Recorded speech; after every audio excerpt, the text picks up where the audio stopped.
filming now? Alrighty. So my name is Jerry Hesch, and I'm teaching a workshop in Albuquerque, New Mexico, and this is the 26th of January 2019. And this workshop is on treating the lumbopelvic hip complex. And our PT here, Petra, has an extremely rigid pelvis, which I will demonstrate. I'll demonstrate hamstring length. Very good, very flexible, excellent. I'm going to try and spring the ilium posteriorly, and there's no give. I cannot take up the slack with a reasonable amount of force. Both sides are very, very rigid. If I try and glide the pelvis right to left, there's no give, okay? And if I walk on the other side and try to spring the pelvis left to right, I can hardly take up the slack. It takes up so quickly, and then it's extremely rigid. Let's have you lie on your stomach, please.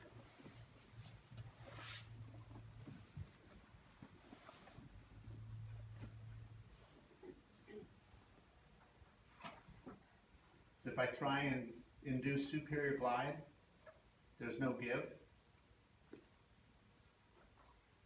Same thing here.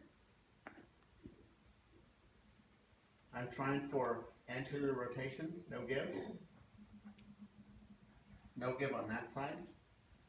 If I try inferior glide, there's no give. Same thing on this side. If I try inferior glide over sacrum, I cannot take up the slack. It's so rigid. And if I try backward bending movement of the sacrum, there's no give.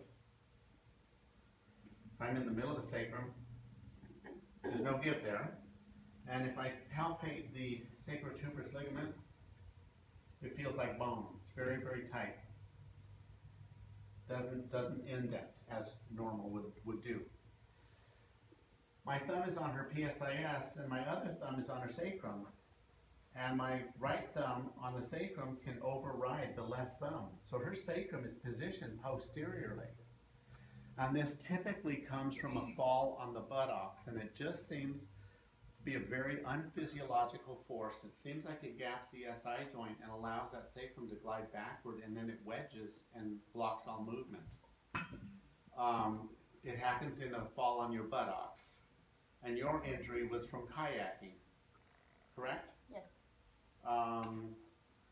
The other thing you'll find with this pattern is pretty normal mobility through the spine.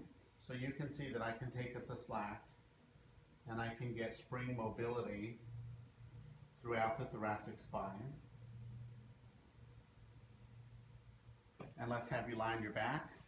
And the other thing you'll find is a very rigid upper cervical.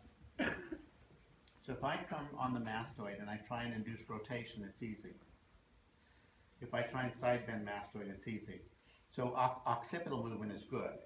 But if I come onto the spinous transverse process and I try to glide C1 to the left, it's very rigid. Try to glide it to the right, very rigid. If I come to C2, boom, we've got movement. Okay? So her atlas has reduced mobility. And if I traction in front of her ear, I'm isolating the upper two cervical joints. And so my palmar contact is on the temporoparietal region in front of the ear, and there's no traction. I'm trying with a reasonable amount of force, and there is no give at all. Very rigid. I should see her feet bob up and down with this test. So the best model we have, in spite of controversy in the land of sacroiliac, the best model we have is that your sacrum does appear to be wedged posteriorly. And therefore, I'm going to do a treatment designed to unwedge, to move your sacrum forward. And it's very, very simple, very logical, very straightforward. And let's keep filming, and let's have you lie on your stomach. This is a pattern I discovered about 15 years ago. It also happens with delivering a very large baby. Okay, so we put this 2-inch foam under each pelvis, okay? and we have you lay on that for 5 minutes. So we induce an outflare force through the SI joints.